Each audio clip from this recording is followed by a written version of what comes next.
P.N. Malana garu. Now discussion on the short discussion. P.N. Malana garu.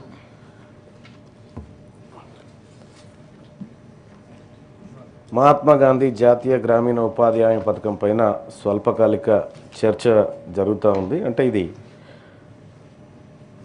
గతించిపోయిన అయిపోయినటువంటి పథకం పైన మనం ఇక్కడ చర్చ చేసుకుంటున్నాం సార్. అయితే ఇప్పుడు సభలో అందరికి సర్క్యులేట్ చేసినారు సార్. దీంట్లో ఇది మీరు దీని మీద ప్రత్యేక దృష్టి పెట్టాలి సార్. ఇందులో కొన్ని పదాలు అసలు ఎవరికి అర్థమయ్యే పదాలు కూడా లేవు సార్. ఇలా ఏకీకృత, సమీకృత, ఏమో రకరకాల పదాలు ఉన్నాయి. ఇవి సభ్యులకు కూడా అర్థం కావు సార్. చదవడానికి ట్రాన్స్లేషన్ కష్టంగా ఉంటే మనకు అధికార యంత్రాంగం ఉంది కదా, వాళ్ళు చూసుకోవాలి కదా. ఇది అసలు ఇది ఏది మన గతంలో సాధారణమైనటువంటి భాషలో ఇది సమాజానికి అర్థం కావాల్సినది సార్. ఇది ఎలా అంటే ఇక్కడ వికసిత గ్రామ పంచాయతీ ప్రణాళికల ద్వారా చేపట్టవలసిన సమీకృత పనులతో పాటు ఇవన్నీ పదాలు పాపం మా అక్కనే కాదు సార్, ఆ ప్లేస్లో నేనున్నా తడబడతాయి అన్నీ. ఆ పరిస్థితి ఉంది. చదువుతాం, అక్షరాలు చదవకపోతే ఏం చేస్తాం కానీ. సో ఇంకా సులభంగా అర్థం కావాల్సినటువంటి అవసరం ఉంది సమాజానికి. ఇది ఈ కాపీ మొత్తం అర్థం కావాల్సినటువంటి అవసరం ఉంది. సరే, ఇక్కడ ఇవాళ మనం ఇక్కడ చర్చ పెట్టుకున్నాం సార్, స్వల్పకాలిక చర్చ. ఉపాధి హామీ పథకం అసలు దాని లక్ష్యం ఏంది, దాని ఉద్దేశం ఏంది, ఎందుకోసం ప్రవేశపెట్టినారు సార్? మన్మోహన్ సింగ్ గారు సార్ ప్రధానమంత్రిగా ఉన్నటువంటి సమయంలో ఇటువంటి గొప్ప చట్టాలు, గొప్ప ప్రయోజితమైనటువంటి ఎన్నో చేశారు సార్. అందులో రైట్ టు ఇన్ఫర్మేషన్ యాక్ట్ కావచ్చు, రైట్ టు ఎడ్యుకేషన్ యాక్ట్ కావచ్చు, ఇది ఈ ఉపాధి హామీ చట్టం ఏదైతే ఉందో సార్, ఫుడ్ సెక్యూరిటీ బిల్ ఏదైతే ఉందో సార్, ఇది 2005లో పెట్టినట్టున్నారు, 6 నుంచి అమలైనట్టుంది సార్. ఇది అప్పటి నుంచి ఇప్పటి వరకు సార్. ఒకప్పుడు ఎట్లా ఉండే అంటే సార్, గ్రామీణ ప్రాంత వాతావరణము వెలేస్తే నీకు పని ఏం చేసుకుంటావో చేసుకో అంటే పస్తులు పండాల్సిన రోజు నుంచి నువ్వు ఇయ్యకపోయినా సరే నేను కరువు పనికి పోయినా బతుకుతా అనేటువంటి ఒక మాట ప్రజల్లో వినిపించేది సార్. కనీసం కరువు పని చేసుకొని బతుకుతాను, కరువు పని అంటారు సార్ ఇప్పటికి కూడా. ఇది మనం పెద్ద పెద్దగా పేర్లు ఉన్నాయి కానీ ఊర్ల పండి ఇప్పుడు ఏడికి పోతున్నా అంటే కరువు పనికి పోతున్నా అంటారు. అలాంటి కరువు పనికి పోతే ఒక ధైర్యం సార్, ఏమీ లేని వాళ్ళకి నా కోసం ఒకటి ఉన్నది అనేటువంటి ఒక ధైర్యం అప్పుడున్నటువంటి యూపీఏ గవర్నమెంటు, అప్పుడున్నటువంటి ప్రధానమంత్రి మన్మోహన్ సింగ్ గారు ఆ ప్రభుత్వం తీసుకొచ్చినటువంటి గొప్ప చట్టం సార్. ఆ ప్రభుత్వం నిజంగా ఈ దేశంలో ఉన్నటువంటి పేదవాళ్ళ కడుపులోకి తొంగి చూసి చట్టాన్ని తెచ్చింది సార్. ఎస్ సార్, అంతవరకు కరెక్ట్, బాగుంది. ఆ తర్వాత యూపీఏ గవర్నమెంట్ అప్ టు 2014 వరకు, ఆ తర్వాత వచ్చినటువంటి నరేంద్ర మోడీ గారి ప్రభుత్వం, ఎన్డీఏ ప్రభుత్వం మొన్నటి వరకు ఏ ఇబ్బంది లేకుండా చట్టాన్ని యథాతథంగా కొనసాగించింది సార్. కొనసాగించినటువంటి సందర్భంలో ఏమీ ఇబ్బంది లేదు సార్. కానీ కొన్ని మార్పులు చేస్తూ వాళ్ళు రామ్జీ పేరు మీద కొన్ని తీసుకొని వచ్చినారు సార్. పేరు మార్చుకుంటే కూడా ఇబ్బంది లేకుండే సార్, ఎందుకంటే నరేంద్ర మోడీ గారు ఇప్పటికే ఎన్నో పేర్లు మార్చిరు, ఎన్నో పథకాల పేర్లు మార్చిరు. ఇందిరా ఆవాస్ యోజన పథకాన్ని తీసుకుపోయి ప్రధానమంత్రి ఆవాస్ యోజన పథకంగా మార్చిరు. రాజీవ్ గాంధీ గ్రామీణ విద్యుత్ కారణ యోజన తీసుకుపోయి దీన్ దయాళ్ ఉపాధ్యాయని ఆ పేర్లని ఇట్లా దాదాపు ఒక 28-30 పేర్లు మార్చారు సార్. ఈ పేరు మార్చినా కూడా 30 పేర్లు మార్చారు సార్ మొత్తం. ఈ పేర్లు మార్చినా కూడా మాకేం ఇబ్బంది లేకుండే సార్, మా వర్గాలకేం ఇబ్బంది లేకుండే. ఎందుకంటే పేరు ఏదున్నా సరే సార్, పథకం ద్వారా మా తలరాత మారాలనుకున్నాం కానీ పేర్లు మారిస్తున్నంత మాత్రాన మా తలరాత మారుతుందని కేంద్ర ప్రభుత్వం అనుకోవడము, తద్వారా మాకేదో ఇప్పుడు మహాత్మా గాంధీ గారి పేరు తీసేసి నరేంద్ర మోడీ గారి పేరు పెట్టుకున్నా మాకు వచ్చేదేం లేదు సార్ దీంట్లో. కానీ పథకంలో జరిగినటువంటి మార్పులు ప్రమాదకరంగా ఉన్నాయి. ఈ పథకంలో జరిగినటువంటి మార్పులు సార్, 60-40 రేషియో అనేది ఈ దేశంలో అన్ని రాష్ట్రాలకు కాదు సార్, మళ్ళా అన్ని రాష్ట్రాలకు కాదు, ఈశాన్య రాష్ట్రాలకు ఒక విధానం, యూనియన్ టెరిటరీస్ ఏవైతే ఉన్నాయో చండీగఢ్ కానీ లక్షద్వీప్ కానీ ఆ తర్వాత ఇవన్నిటి కూడా ఈ కేంద్రపాలిత ప్రాంతాలు ఏవైతే 100% పెడతా ఉన్నది, అక్కడ 100%. ఇక ఈశాన్య ప్రాంతాల్లో ఉన్నటువంటి రాష్ట్రాలు ఏవైతే ఉన్నాయో సార్ అక్కడ 90-10 రేషియోలో పెడతా ఉంది. ఇక్కడికి వచ్చేసరికి ఏ ప్రాంతంలోనైతే ఎక్కువ మంది ఎస్సీ ఎస్టీ బీసీలు ఈ పథకం పైన ఆధారపడి బ్రతుకుతూ ఉన్నారో వాళ్ళ నోట్లో మట్టి కొట్టినట్టుగా అసలు వీళ్ళతో మాకు సంబంధం లేదన్నట్టుగా మీ 60% ఇస్తాం, మీ కర్మ అది. సార్ ఒకప్పుడు ఈ పథకంలో కూడా చాలా రకాల కొర్రీలు పెట్టారు సార్. మళ్ళీ దాంట్లో అనేకమైనటువంటి కొర్రీలు కనిపిస్తూ ఉన్నాయి. కేంద్ర రాష్ట్ర ప్రభుత్వాల భాగస్వామ్యం ఓకే సార్ ఉండాల్సిందే. మన ప్రభుత్వం కూడా అట్లాంటిదే. కేంద్రము ఆ తర్వాత రాష్ట్ర ప్రభుత్వాల బాధ్యత ఉంటుంది. ప్రజలను కూడా కేంద్ర ప్రభుత్వానికి రాష్ట్ర ప్రభుత్వానికి పన్నులు కడతా ఉన్నాం. మీరు ఎక్కడి నుంచి ఖర్చు పెడతారనేది మాకు కాదు, కానీ బాధ్యత నుంచి తప్పుకోవడం అంటే సార్ ఇప్పుడు ఉపాధి హామీ కూలీ పనులకు సంబంధించినటువంటి నిధుల షేరింగ్ ఏదైతే ఉందో దాని నుంచి నువ్వు 100% నుంచి 60కి తీసుకున్నావు అంటే బాధ్యత నుంచి తప్పుకుంటున్నట్టు కదా.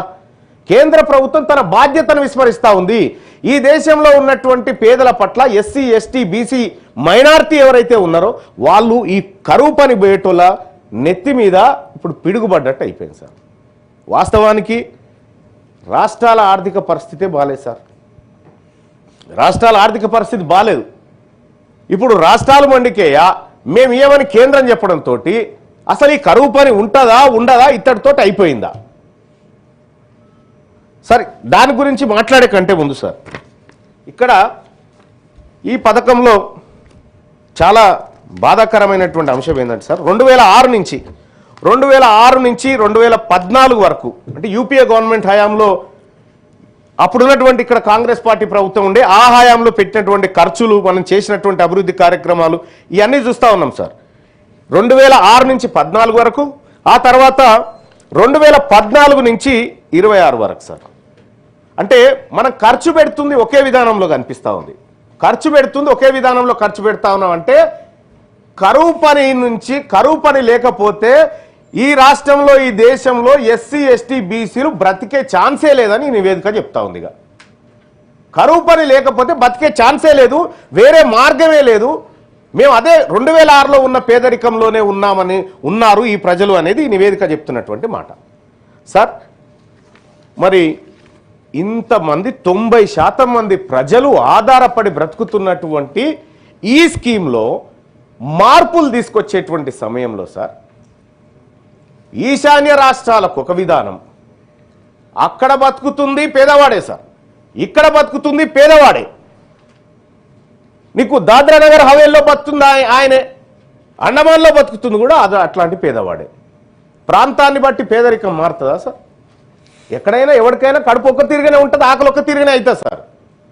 కానీ రాష్ట్ర ప్రభుత్వం ఇందులో 40% నిధులు కావాలనే కొర్రి పెడుతూ కేంద్ర ప్రభుత్వం బాధ్యత నుంచి తప్పుకోవడం అంటే ఈ రాష్ట్రాన్ని మరి ముఖ్యంగా ఈ రాష్ట్రంలో బతుకుతున్న మెజారిటీ ప్రజలను అనాథలం చేయడం కోసం ఈ బిల్లు తీసుకొచ్చింది సార్ కేంద్ర ప్రభుత్వం. అలాగే సార్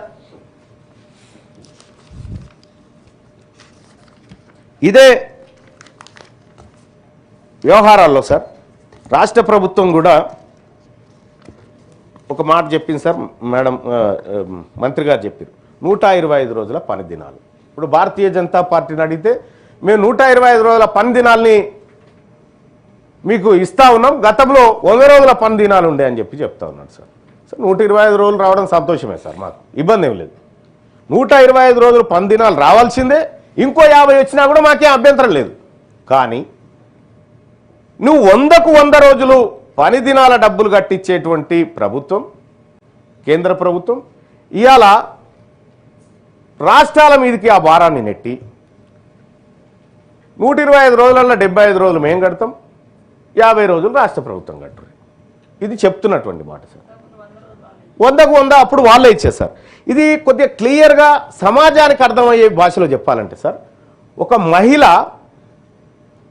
కరువు పనికి పోతే 30 రోజులు కరువు పనికి పోతే లేదంటే ప్రతిరోజు ఒక 300 రూపాయలు వస్తాయి.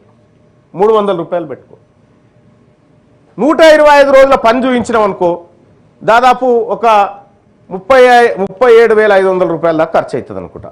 37,500 రూపాయలు ఆ 125 రోజులలో ఆ కూలి పని చేసినటువంటి మహిళకి ఇవ్వాలి. దాంట్లో గతంలో 30,000 రూపాయలు ఉండే, ఆ 30,000 రూపాయలను కేంద్రం ఇచ్చేది ఇప్పుడు 30,000 నుంచి దాదాపు 22,500కు తగ్గించుకుంది కేంద్రం. 22,500కు తగ్గించుకొని 15,000 రూపాయలు ప్రభుత్వం, రాష్ట్ర ప్రభుత్వం ఇవ్వాలి, మిగతా 22,500 రూపాయలు కేంద్ర ప్రభుత్వం ఇస్తే అంటే ఒక్కొక్క మనిషి మీద 7-8,000 రూపాయలు మిగిలించుకుంటున్న ప్రభుత్వం సార్ కేంద్ర ప్రభుత్వం. మాకు పని దినాలు పెంచినావు. ఇంకా దీంట్లో చాలా విచిత్రంగా ఉన్నాయి సార్. ఏంది, వ్యవసాయ సీజన్లో వ్యవసాయ కూలీలు దొరకాలన్నట్టు. ఎవరికి సార్? వ్యవసాయ గ్రామీణ ప్రాంతాల్లో వ్యవసాయ కూలీలు.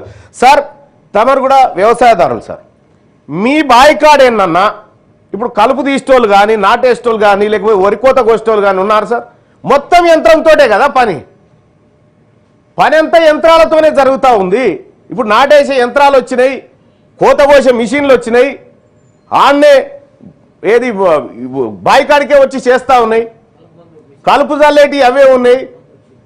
మొత్తం వ్యవసాయ కూలీలే లేకుండా పోయింది. మొత్తం యాంత్రీకరణ జరిగిన తర్వాత నీకు వ్యవసాయ కూలీల లబ్ధి కోసం 60 రోజులు రిస్ట్రిక్షన్ ఎట్లుంటుంది? ఇది అంటే క్రమంగా కేంద్ర ప్రభుత్వం ఈ పథకాన్ని నిర్వీర్యం చేయాలనేటువంటి ప్రణాళికలో ఉంది. ఈ పథకాన్ని ప్రజలకు, మరీ ముఖ్యంగా గ్రామీణ ప్రాంత ప్రజలకు దూరం చేయాలనేటువంటి ఆలోచనతో ఉన్నట్టుగా అనిపిస్తాం సార్. ఇక్కడ సార్ మరి కేంద్ర ప్రభుత్వం బాధ్యతనేనా? రాష్ట్ర ప్రభుత్వం మంత్రి గారు కూడా ఇక్కడే ఉన్నారు. మనము మొన్నటి వరకు సార్ 2024 వరకు తెలంగాణ రాష్ట్రంలో 32 జిల్లాల్లో జాతీయ గ్రామీణ ఉపాధి హామీ పథకం నడిచింది. 32 జిల్లాల్లో. మరి ఇప్పుడు 31 జిల్లాలకి ఎందుకు వచ్చింది? ఇంకో జిల్లా ఎటు పోయింది? ఇంకో జిల్లాను అర్బనైజ్ చేసిరు మీరంతా. ఇంకో జిల్లాను గ్రామాలను తీసుకుపోయి మున్సిపాలిటీలు చేస్తే ఆ మున్సిపాలిటీల ప్రాంతంలో గ్రామీణ ఉపాధి హామీ పథకం వర్తించదు. సో ఇట్లా కేంద్ర ప్రభుత్వం బాధ్యతనే అంటలేము, రాష్ట్ర ప్రభుత్వం కూడా కొంత బాధ్యత వహించాల్సినటువంటి అవసరం ఉంది. ఈ పథకంలో ఉన్నటువంటి లోటుపాట్ల మీద కేంద్ర ప్రభుత్వం మీద ఒత్తిడి తేవాల్సినటువంటి అవసరం ఉంది. పథకం పేరు ఏదనేది మాకు అభ్యంతరం లేదు సార్. పథకాల పేర్లు మారితే కాదు సార్, మా తలరాత మారితే మాకేమో ఆనందం. ఇక్కడ ఈ పథకం ద్వారా రాష్ట్ర ప్రభుత్వాల మీదకి భారం వేసి మాది మేము ఇచ్చేసినాం షేరు, ఇవ్వకపోతే మిగతాదంతా వాళ్ళ బాధ్యత అనేటువంటి పరిస్థితి సార్. సార్ కేంద్ర ప్రభుత్వాన్ని ఎన్ని పొరపాట్లు ఉన్నాయి, ఇంప్లిమెంటేషన్ దగ్గర రాష్ట్ర ప్రభుత్వానికి కూడా అన్నీ ఉన్నాయి సార్ ఇక్కడ. కాబట్టి ఈ తెలంగాణ రాష్ట్రంలో 100% మంది ప్రజల జీవనాధారంగా ఉన్నటువంటి ఈ పని ఏదైతే కరువు పని ఉందో దీన్ని పాత పద్ధతిలో కొనసాగించే విధంగా లేదు అంటే ఈశాన్య రాష్ట్రాలకు వర్తిస్తున్నటువంటి విధానంలో మనకన్నా వర్తించే విధంగా తెలంగాణ రాష్ట్రంలో ఉన్నటువంటి అన్ని పక్షాలు కృషి చేయాలి. భారతీయ జనతా పార్టీకి ఎక్కువ బాధ్యత ఉంది. ఈ జాతీయ ఉపాధి హామీ పథకం ద్వారా సో కొత్తగా ఏడన్నా ప్రభుత్వాలు వస్తే దేశం ముందుకు పోతున్నటువంటి క్రమంలో రూపాయి అంటే ఇంకొక రూపాయి యాడ్ చేసి పేదలకు సాయం చేయాలి, కానీ పేదోళ్ళ తలలో ఉన్నటువంటిది గుంజుకపోయేటువంటి పథకం లెక్కనే కొత్త ప్రభుత్వం ఏది కొత్త స్కీమ్ లాగా కనిపిస్తూ ఉంది సార్. ఇక ఈ గ్రామీణ ఉపాధి హామీ పథకానికి సంబంధించి సార్ ఇవాళ జాబ్ కార్డుల విషయంలో సార్ చాలామంది మహిళలు 60% మంది మహిళలకు ఇందులో కూలీనాలు దొరుకుతుంది అన్నట్టుగా చెప్తా ఉన్నారు సార్. మరి 60% మంది మహిళలు ఈ కరువు పని మీద ఆధారపడాల్సిన పరిస్థితులు ఎందుకు వచ్చినాయి? ఈ రాష్ట్ర ప్రభుత్వం మహిళల కోసం ప్రత్యేక పథకాలు తీసుకొస్తామని చెప్పింది కదా. కాబట్టి మహిళల విషయంలో ఈ రాష్ట్ర ప్రభుత్వం చెప్పిన హామీలు నెరవేరిస్తే కొంత ఈ కరువు పని బారి నుంచి బయటపడతారు సార్. ఇంకెందుకంటే ఇన్ని సంవత్సరాలు వచ్చినా కూడా కరువు పని ద్వారా ఇక నేను బాగుపడ్డా అంటూ కరువు పని ఏంటంటే ఇక ఫైనల్ సార్. కరువు పని ఏంటంటే ఇక నాకేం లేకపోతే అదే అన్నట్టు, ఏమీ లేకపోతే అది. అందుకోసమే రాష్ట్ర ప్రభుత్వం కూడా కేంద్ర ప్రభుత్వం తన బాధ్యత నుంచి తప్పుకుంటున్నప్పుడు ఈ వర్గాలను కాపాడడానికి, ఎస్సీ ఎస్టీ బీసీ వర్గాలను కాపాడడానికి మీరు కొత్త పథకం తీసుకొస్తారా ఇంకేం తీసుకొస్తారా, కానీ ఈ వర్గాలకు అన్యాయం జరిగితే ఈ వర్గాల పట్ల బాధ్యతారహితంగా ఉంటే ఇది మాకు ఇబ్బంది జరుగుతుంది. 90% మంది ప్రజలు ఎవరైతే దీనికోసం ఈ చట్టం ద్వారా జీవనోపాధి పొందుతా ఉన్నారో వాళ్ళని ఇటు రాష్ట్రం కానీ అటు కేంద్రం కానీ ఆగం చేయొద్దు, నడి చెరలో వదిలిపెట్టొద్దని చెప్పి చెప్తా ఉన్నాం సార్. కేంద్ర ప్రభుత్వం తీసుకొచ్చినటువంటి ఈ బిల్లు ఏదైతే ఉందో సార్, ఈ బిల్లును కొత్త చట్టం ఏదైతే ఉందో సార్ దాన్ని పూర్తిగా వ్యతిరేకిస్తూనే 2 విషయాలు చెప్తాను సార్. ఇక్కడ కేంద్ర ప్రభుత్వం తగ్గించుకుంటున్నటువంటి ఖర్చుల కంటే ముందు సార్ ఇది రైట్ సార్, గతంలో మేము పని కోరితే పని ఇవ్వాలి సార్. గతంలో మేము పని కావాలి, మాకు ఏ పని లేదనంటే కరువు పని కావాలంటే ఇగో నాయన జాబ్ కార్డు ఇచ్చేయాలి, 100 రోజులు పని చూపించాల్సినటువంటి బాధ్యత ప్రభుత్వం. మేము కావాలి 266 పనులు గతంలో ఉండే సార్. ఇప్పుడు 4-5 రకాలకు దాన్ని కుదించారు. సరే దాంట్లో గ్రామీణ మౌలిక వసతులు అని పెట్టి దాంట్లో ఏమేమి వస్తాయో కూడా ఇంకా ఇందులో కనిపిస్తలేదు. సరే వచ్చినప్పుడు అది చూద్దాం. ఏ పనైనా చేయడానికి సిద్ధంగా ఉన్నాం సార్. ఎందుకంటే ఎర్రటి ఎండలో తట్ట మట్టి మోసుకుంటా చెర్ల పొంటి కట్టల పొంటి మేము జీవనాధారంతో బతుకుతున్నటువంటి వాళ్ళం సార్. ఏ పని చెప్పినా చేయడానికి సిద్ధంగా ఉన్నాం. కానీ ఇక్కడ అప్పుడేమో ఆ చట్టమేమో మాకు ఆకలి అవుతుంది అన్నప్పుడు అన్నం పెట్టింది, ఈ చట్టమేమో నేను ఇంకా వండలేదు నీకు ఆకలి అయితే నేనేం చేయాలన్నట్టు ఉంది సార్. అట్లా డబ్బు ఉంటే పని లేకపోతే లేదు సార్. కేంద్ర ప్రభుత్వం వాళ్ళు డబ్బులు ఇచ్చినప్పుడు చేయాలి, లేకపోతే సార్ మాకు ఆకలైనప్పుడు తినాలా, లేదంటే మీరు పెట్టినప్పుడు ఏమేమి తినాలా? ఎక్కడ చట్టం సార్ ఇది? కేంద్ర ప్రభుత్వం తీసుకొచ్చిన చట్టం. సో ఈ చట్టం చాలా ప్రమాదకరమైనటువంటి చట్టం. ఈ చట్టం పైన ఖచ్చితంగా మా వర్గాల నుంచి పూర్తి వ్యతిరేకత మేము వ్యక్తపరుస్తా ఉన్నాం. ఇక అలాగే రాష్ట్ర ప్రభుత్వం కూడా కేంద్రం పైన ఒత్తిడి తేవాల్సిన అవసరం ఉంది.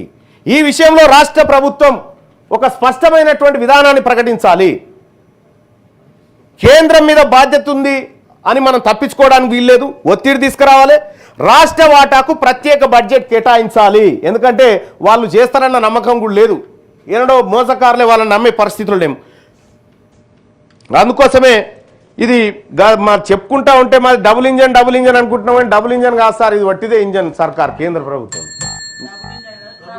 ట్రబుల్ ఇంజన్ సర్కార్ లెక్క మారిపోయింది సార్ మా వర్గాల పక్షాన. సో కాబట్టి మేము డిమాండ్ చేస్తుంది ఒకటే సార్, ఈ సభా సభ్యుడిగా ఎస్సీ ఎస్టీ బీసీ మైనారిటీ అందరు పేద వర్గాలకు సంబంధించినటువంటి మనిషిగా ఈ కూలీ వేతనంపై 100% కేంద్రం భరించాలి సార్ ఈ వేతనాలన్నింటినీ. దీన్ని మేము డిమాండ్ చేస్తా ఉన్నాం. అలాగే ఎస్సీ ఎస్టీ అధిక జనాభా ఉన్న రాష్ట్రాలకు 100% ఇవ్వాల్సిందే. రాష్ట్రాలు పనులు కట్ చేయకుండా ప్రత్యేక నిధులు, ఎందుకంటే కేంద్రం ఇస్తేనే ఇక్కడ పనులు, లేకపోతే లేదు. మళ్ళా దయచేసి రాష్ట్రాలు కూడా ఇవి కట్ చేయకుండా దీన్ని సజావుగా పాత విధానంలో కొనసాగించాలని కోరుకుంటా ఉన్నాం సార్. ఇక గ్రామ సభలకు పని నిర్ణయించే హక్కు పూర్తిగా ఇస్తేనే బాగుంటుంది అనేది మా ఉద్దేశం సార్. ఇక అయితే పేరు మార్పుతోటి ఇప్పుడు దాదాపుగా 30 పేర్లు మార్చినట్టున్నారు. ఈ 30కి 30 సార్. ఇందులో వచ్చిన పెద్ద తేడాలేమి లేవు, ప్రజల జీవితాలేం మారలేదు. రకరకాలుగా సార్ మొత్తం కిసాన్ క్రెడిట్ కార్డ్ అని చెప్పి పిఎం కిసాన్ ఇక రకరకాలుగా మార్చుకున్నారు సార్. ఇది కూడా మార్చుకోండి, నరేంద్ర మోడీ గారి పేరు పెట్టుకోండి సార్, మాకే అభ్యంతరం ఏం కాదు. మా పథకాన్ని పేర్ల మాటున సమాధి చేయాలని చూస్తే మా ఆశలను మా జీవితాలను ఈ కొత్త స్కీమ్ల ద్వారా కొత్త యాక్ట్ల ద్వారా సమాధి చేయాలని చూస్తే ఈ సమాజం చూస్తూ ఊరుకోస్తారు. ఖచ్చితంగా రాష్ట్ర ప్రభుత్వం మీరు బలమైన ఒత్తిడి తీసుకురావాలి.